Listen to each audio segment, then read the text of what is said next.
It was 1980, and I took a sabbatical from my nursing career, and I went to study theology in Ottawa.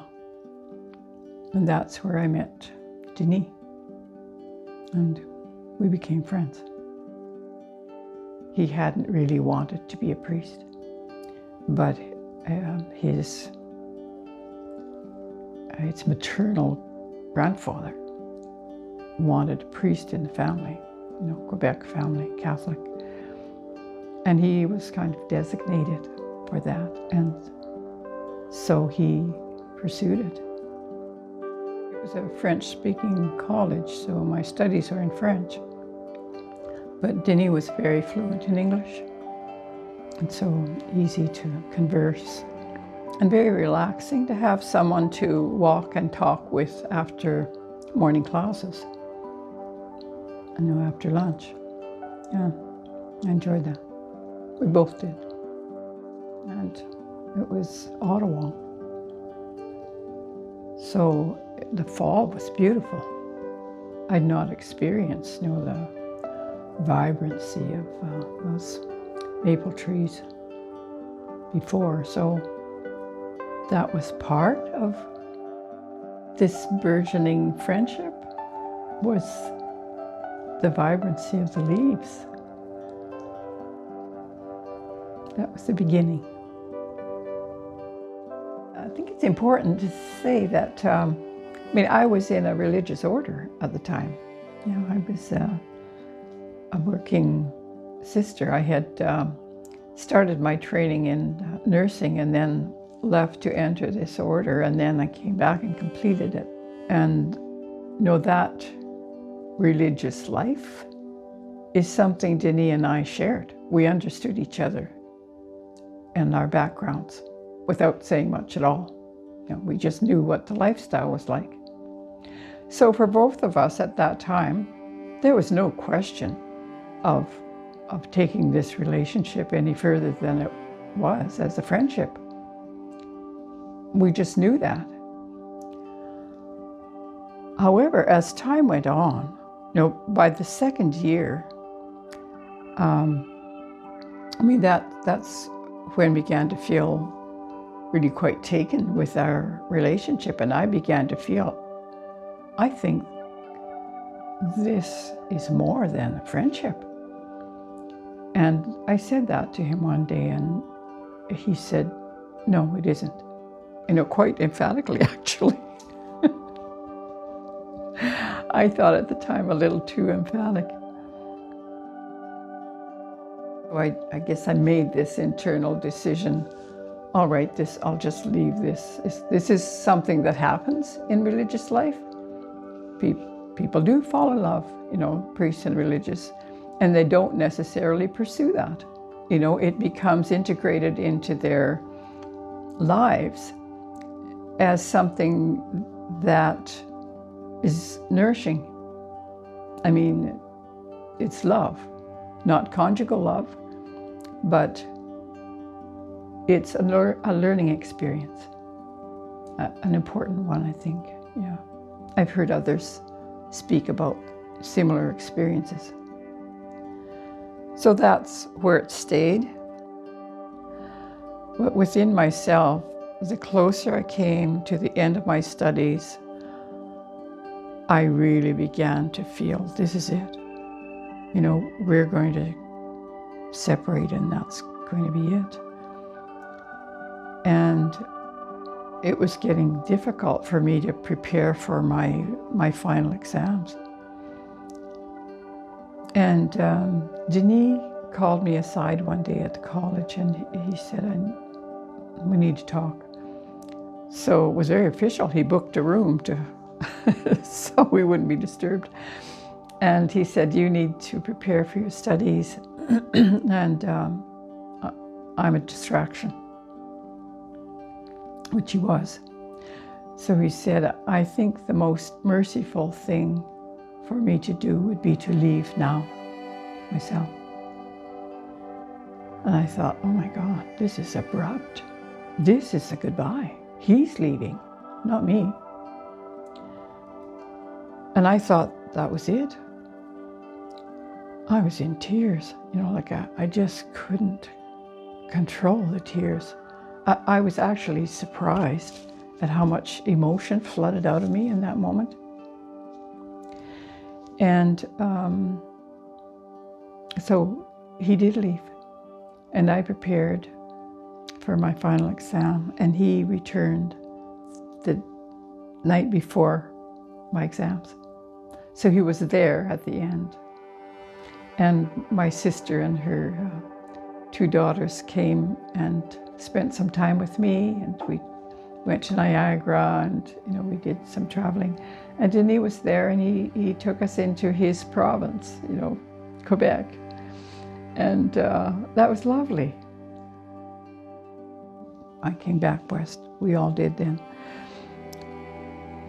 And that's where I waiting for our plane, I couldn't hold the tears back. And my sister told me later, she thought, she was talking with her daughters, and she said, of course they noticed that. And she said, we thought, yeah, she's got lots of friends here that she's made, and it must be difficult for her to leave. I hadn't said anything to them as to who Denis was for me.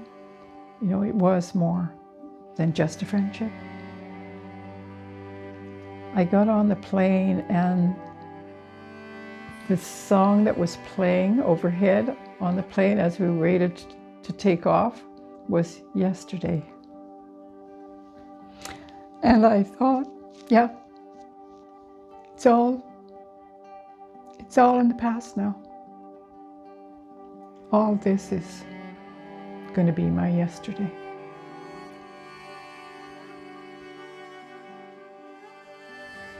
So I came back west, and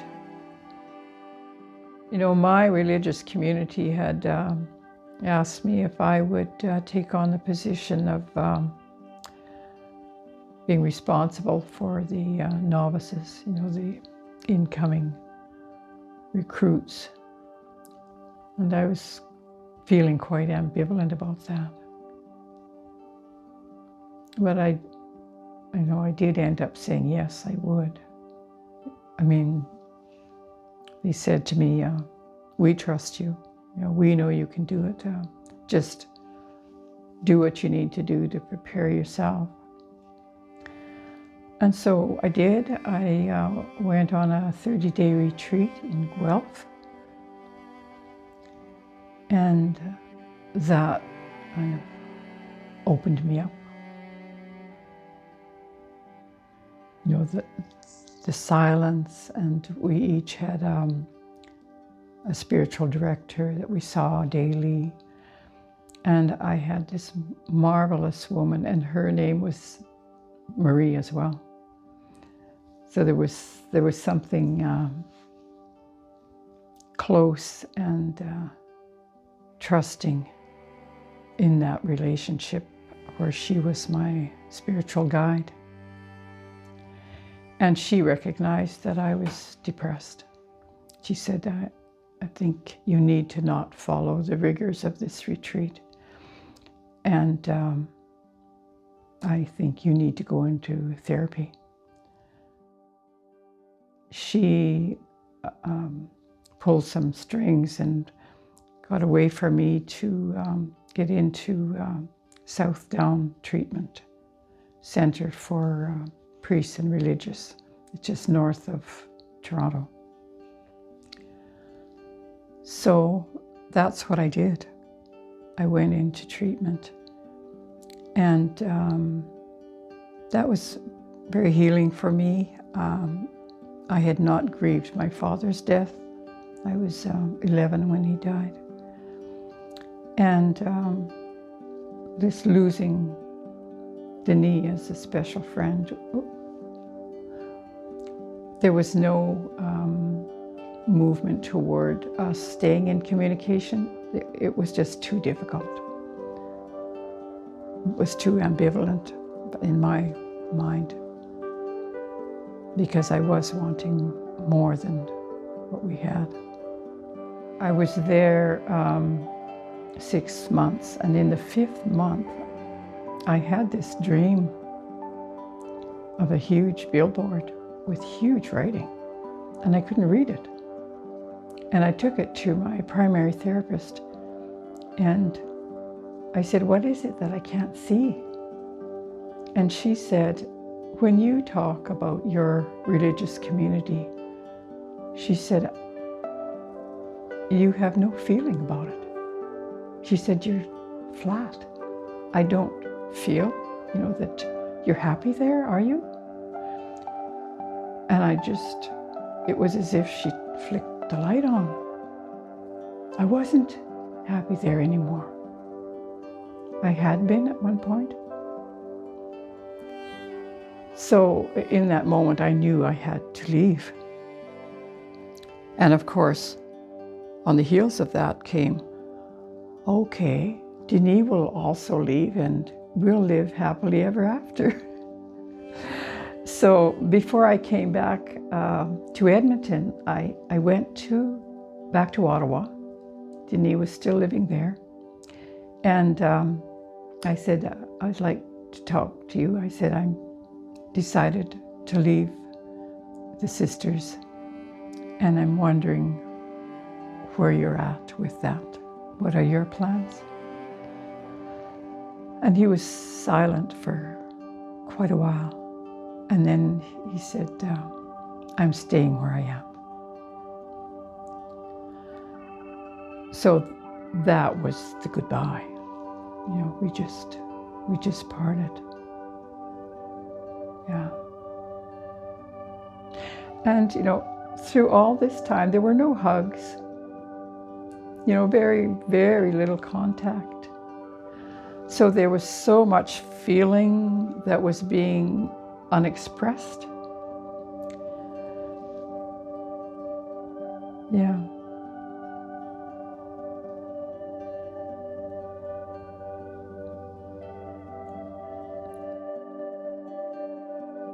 I was still in nursing, so, I had a job.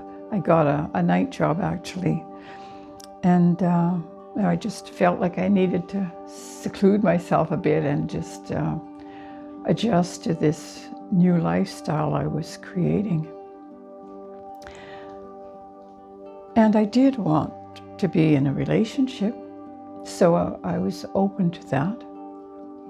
I was still getting the newsletter from the college.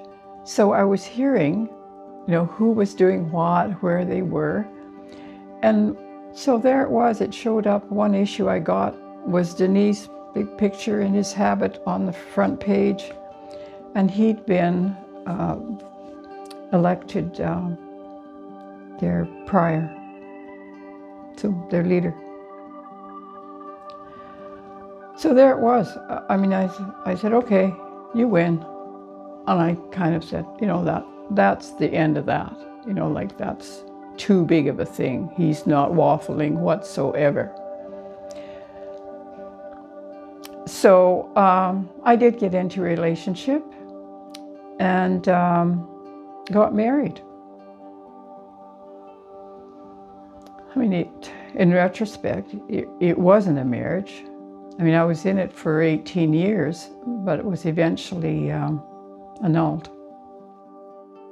And I had a strong pull to the coast. I didn't know much about the coast. I had cousins living in Tsawwassen, but apart from that, had spent very little time on the coast. But there was a strong draw. So I did come exploring with these cousins of mine, who knew the territory. And I found this lovely cedar bungalow on Pender Island. And I bought it. And I came in 2012, spring of 2012. I was here a month when I woke up one morning from a dream. And I was sobbing like in my sleep and still sobbing when I woke up. It was a dream of Denis right there beside me. you know, in the bed beside me. And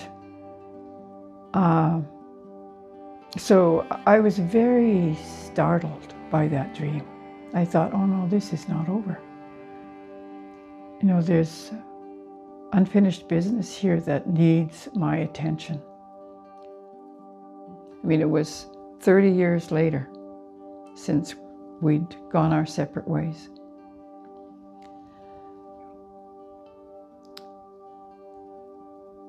I need to say that during those 30 years, I never forgot him. I think he was on my mind daily. But, you know, maybe there were stretches, but I longed for him. You know, my heart ached for him, always. I knew I had to find him. Where was he? Was he still in the priesthood? You know. So I Googled and I found where Denis was. He was in Trois-Rivières, and he was chaplain to the Dominican nuns, you know, the cloistered nuns. And his personal email was there. So the door was wide open.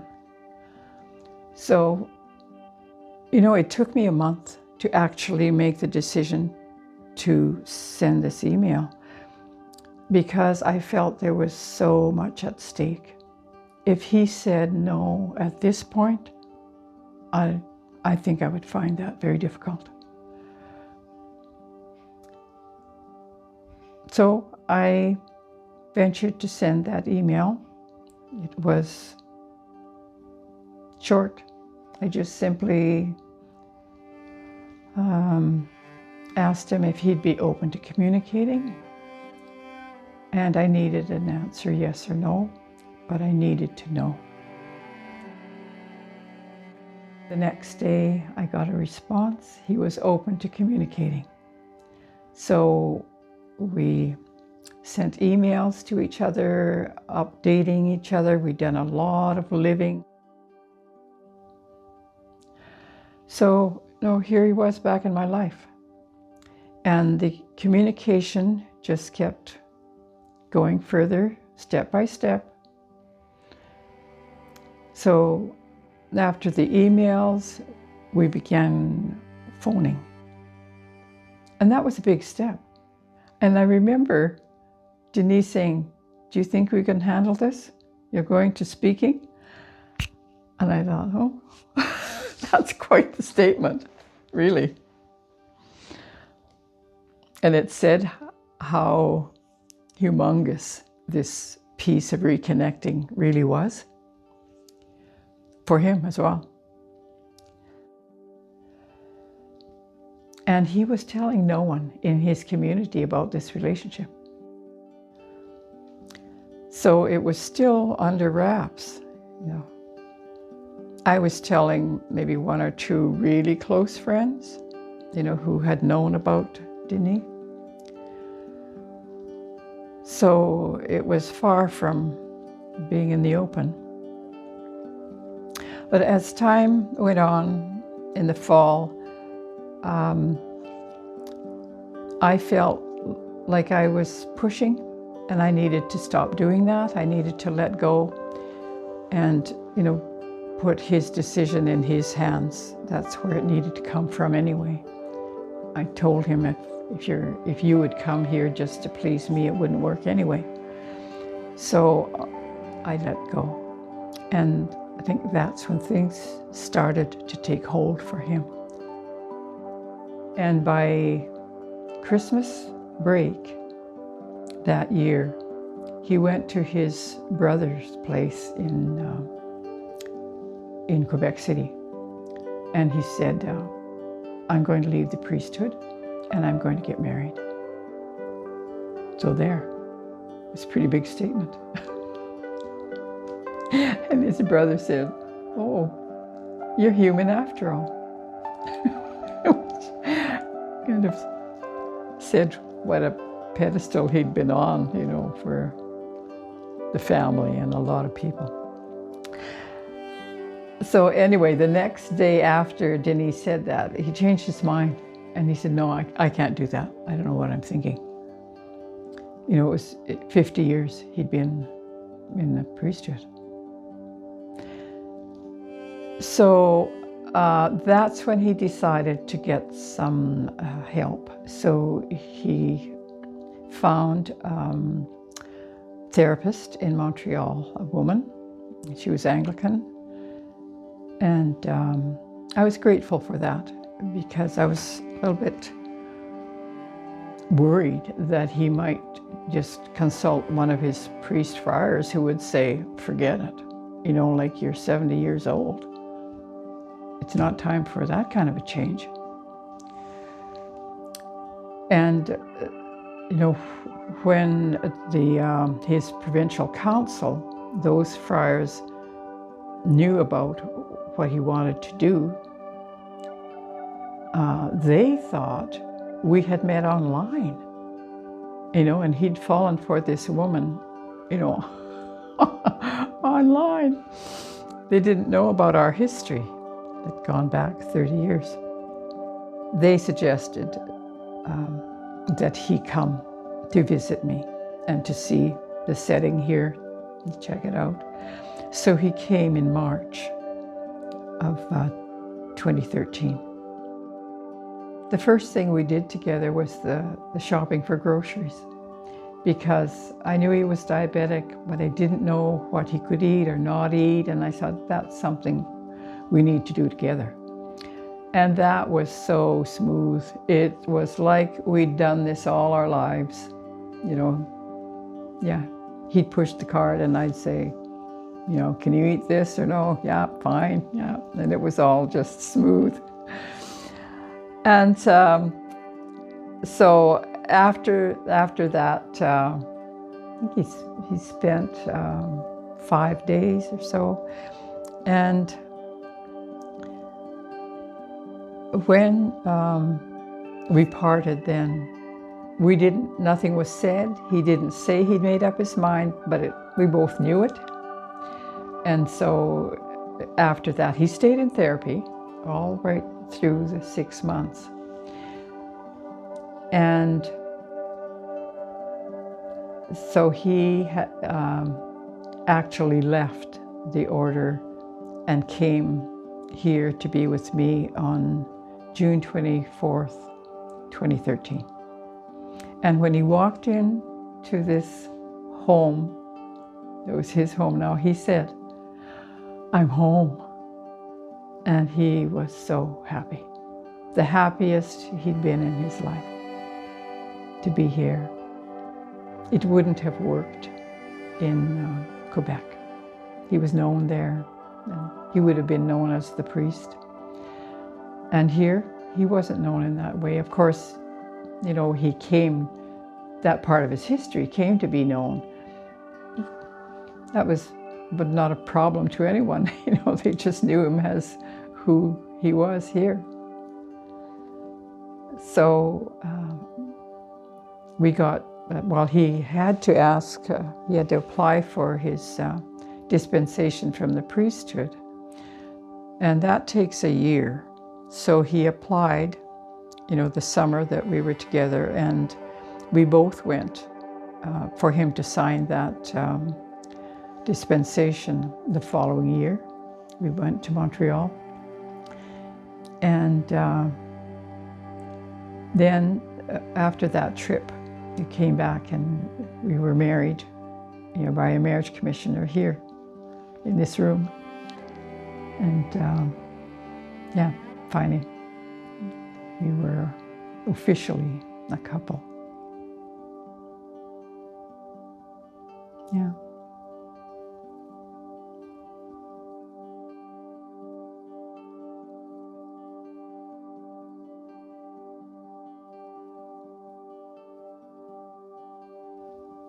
And I was already in the pipe and drum band, and so Denis was a very talented musician, actually. And so he was invited to join both bands, actually, pipe band and the Cayley band with Alan. And so he became the principal male singer in that group. And we were both involved in those bands. So there were many happy years there. Yeah, yeah.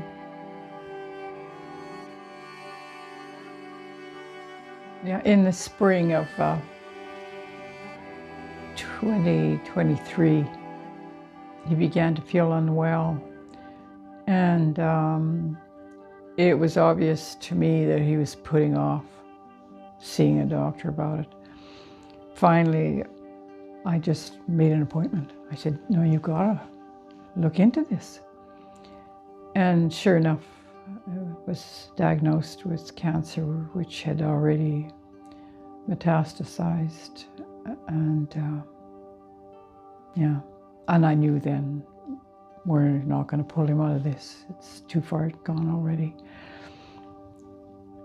So, you know, he was treated for it, and quite successfully for a few months. You know, he was able to get back into the band and play, and his, you know, it looked like he had his life back. But by Christmas time, you know, the symptoms were back in full tilt. He stayed at home, and with my nursing background, I felt competent with the help of the community nurses coming regularly, you know, to see him through this. But as time went on, of course, it became more difficult. And so we had agreed to have a hospital bed brought in and have more help come in. And I had a particularly difficult weekend with him, and we almost fell at one point. I was trying to hold him up, standing, and he was very, very unsteady. And so I had a fellow come and help me, like on call. I asked a friend, can you be on call? And he said, sure. So I did that. So that was on a Sunday. I had this near incident happen. And so on Monday, when the community nurse came and she said, okay, tomorrow's the day, we bring the hospital bed in. And I said, oh no, I said, I can't do this anymore. He needs to be admitted. I just knew I couldn't manage even with the extra help. Got him packed up, called the ambulance, and he was taken. And then I went in with the car. That was a Monday.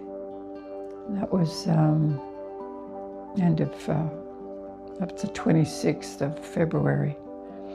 And so I was set up with a cot next to his bed there. And the oncologist came in that evening and said he would examine Denis the next morning and let me know what the treatment plan was going to be. And so the next morning that happened. And so the plan was, you know, to sedate him now. And so the big question was, you know, how will that be for you? He'll be in a coma. And I knew that was how it was going to unfold, and that he wasn't, Denis wasn't communicating much at all at that point. People had come in from the island to say their goodbyes, but he was very little he could communicate. Before we left here, Denis had said to me one day, "Thank you, now let me go." And I was trying desperately to do that. But those were his last words to me. Yeah. So he was put on the sedation, and in a few hours he was more comfortable, which meant a lot to me. And I'd asked the oncologist, how long do you think we've got here? And he said probably the end of the week. This was Monday, he said by Sunday. Well, that night, which was the second night I was sleeping there beside him, I was wakened during the night by the nurse who said, Denis is gone. Denis has passed. So that was much sooner than expected. So I got up and went to the bedside. And as soon as I stepped to the bedside, I felt this whoosh of energy around me, in me. And I thought then, oh, he waited for me to be awake, to leave. But I see that differently now. Now I see that he waited for me to be awake, to experience him coming to me in spirit, definitively. We're one now. He will never leave now. He's with me. Yeah. Which he said to me after his death. I began to receive communications from him in different ways. And one thing I was really missing was having a second opinion about things, decisions I had to make. And one day I was just feeding wood into the fire, the wood stove, and I said out loud to him, well, what do you have to say from the other side? And I heard immediately, there is no other side. We're all one. And from that moment forward, that's when I knew that he was really with me. I had not really known that until that moment. And so it was easier for me, very difficult without him, that adjustment, of course. But I kept pulling myself back to, you're with me. I know you're with me. Yeah. And I've relied on him. I'm relying on him now in this moment to help me tell our story. Because it's his story. Yeah.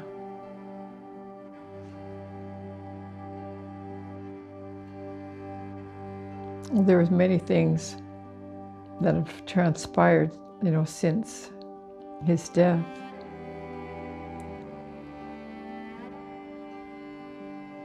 I guess the biggest highlight was his celebration of life. I told this story that day. And I was so touched.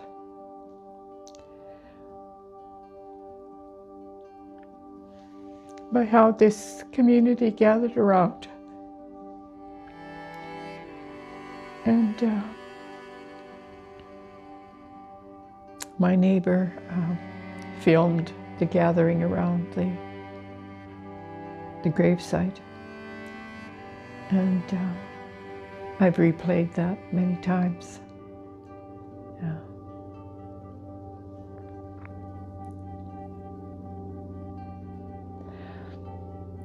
One thing I'd like to share about that graveside experience was he was cremated, and so I had found in Denis' wallet, as I sorted through his things, I had found this photo of myself, much younger. And I had no idea where he'd gotten it. I didn't give it to him. And eventually I realized, well, he was one of the profs at the college. He had access to all the student files, rightful access. And he must have gone in and got the photo I'd sent with my application for studies. That would have been it. So I found it in his wallet, and it was so visibly clear to me that it had been in his wallet for many, many years. And 30, I would say, well worn. And so I thought, I'm going to put it, he wanted it with him, I'm going to put it in with the ashes. And so I was doing that when my friend next to me, Lorraine, said, you need to tell these people what you're doing, So I did. I told them this story about finding my picture in his wallet. And I think it was Andy Novak was helping me, because the ashes were heavy. And oh yes, Denis had said, thinking back on the relationship, he said, I had put you under the rug, but there was always a lump. And Andy said, you weren't under the rug, you were in his back pocket. That was true. That was true, actually. Yeah.